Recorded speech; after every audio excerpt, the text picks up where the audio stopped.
Lena from Shepherd's Cottage here. Today we're going to be doing a triple crochet tutorial, so follow along with your yarn and hook. Starting with slip knot, base chain of 10. Actually, I'm going to do 11.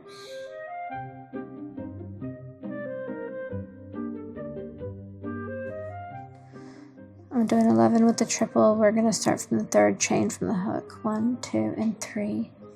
So with the triple, instead of wrapping only once, like that, once, we're going to do it twice. So once and 2 times. Third chain from the hook, we're going to insert the hook. We're going to pull up a loop.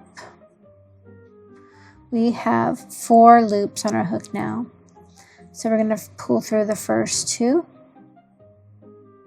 We got 3 loops, second 2,